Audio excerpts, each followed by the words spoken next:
Welcome to the Daily Boogie.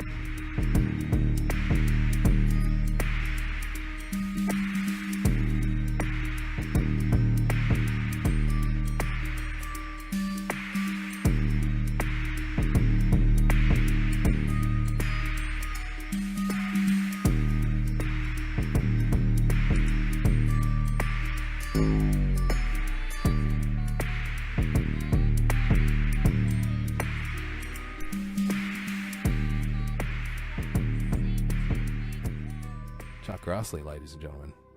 Member, I've done it as chairman. I've done it when my party held the White House, and I've done it when the other party held the White House.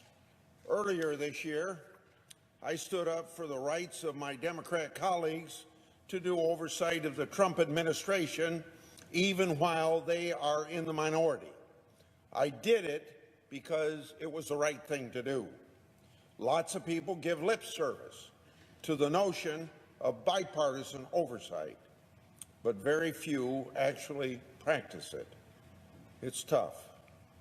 You have to be willing to work with colleagues in the other party to ask tough questions of your own political allies. And you can't just ask. If you actually want answers, you have to follow through. True bipartisan oversight is impossible unless it's a two-way street. See, this is the great shame for Chuck Grassley. He might be as bipartisan as anyone's ever been in his entire fucking life, but we all know the problem here. It doesn't matter how bipartisan you are, if it comes to prosecuting, in this case, the Democrats, then you will be accused of, politicizing it. It doesn't even matter. You could have facts after facts after fact after fact after fact after. You could have a ream of facts. It's irrelevant because the politicians will get out there and say that you are unfairly targeting, you are bullying, you are racist if the person you're talking about happens to be black or some other shade of human. You will be accused of all of these things, and there is an army of knuckle-dragging, drooling morons just ready to take up the charge, to don the black balaclava and pick up the placard and march to the nearest Trump hotel, baby. They are waiting. They can't wait to get out there. They haven't been out of the basement in such a long time. They can't wait to get out there and protest. It's what they live for. So it doesn't matter how impartial you are, how unbiased you are, how fair you are. In the eyes of people where facts don't matter and all definitions are fluid, you will be whichever boogeyman we create for you on the day. And that's all you'll ever be, Mr. Grassley. If Democrats are unwilling to ask hard questions and force answers from their own political allies, then there simply is no way to move forward together in good faith. Both sides need to be committed to getting the whole story, not just the half that they think helps their side. Regardless of whether my Democrat colleagues join me or not, I'm interested in that whole story. Yeah, that's fair. That's fair, Mayor Kay. My counterpoint to that would be that, the people picked the choice of Donald Trump this time. He wasn't presented by the party. You can't argue that Donald Trump was presented by the GOP machine to be the candidate. Fuck me, they spent the better part of 2 years trying to destroy him. So don't give me that. Don't give me that. Don't turn around now and say, we didn't have a choice. It was only between Hillary Clinton and Donald Trump. Bullshit. There was 18 months. 18 months of people choosing candidates. Don't blame me just because the idiot people on the Democrat side put up Hillary Clinton or Bernie Sanders, and the people on the Republican side put up Donald Trump, that somehow you didn't have a choice. It doesn't work like that. Of course you had a choice. Of course you had a choice. There are two major controversies plaguing the credibility of the Justice Department and the FBI right now. I mean, on the one hand, just because most people don't agree with you doesn't mean that you don't have a choice. the Trump-Russia investigation. And then, how it works, brother. on the other hand, the handling of the Clinton investigation.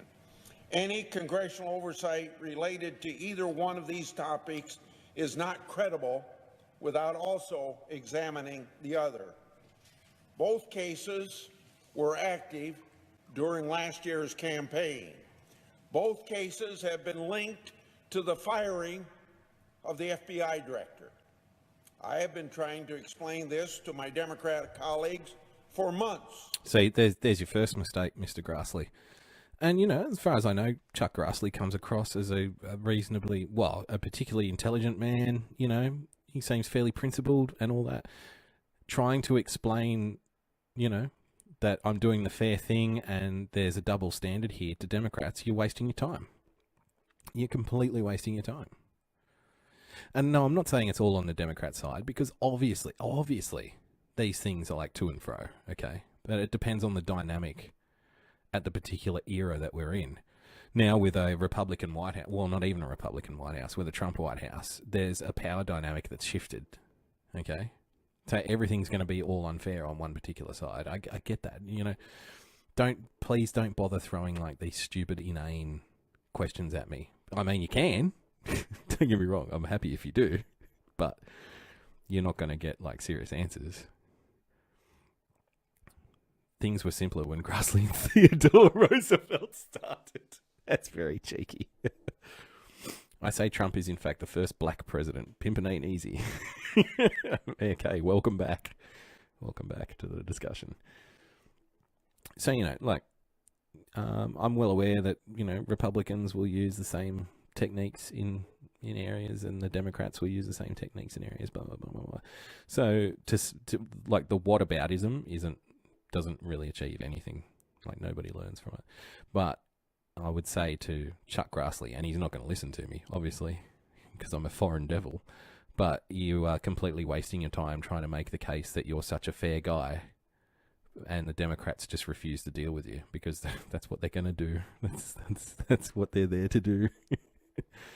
And, you know, you'll be really kind, and you'll bring in your wife's cookies that she baked, and you'll sit them down in the negotiation, and they will say, "Oh, thank you, Charles, you're a very kind gentleman. Give my best to your wife. Thank you very much for the cookies." And then they will march straight out the door, and as soon as the camera's in their face, they will say, "Chuck Grassley is a Nazi and the biggest racist of all fucking time.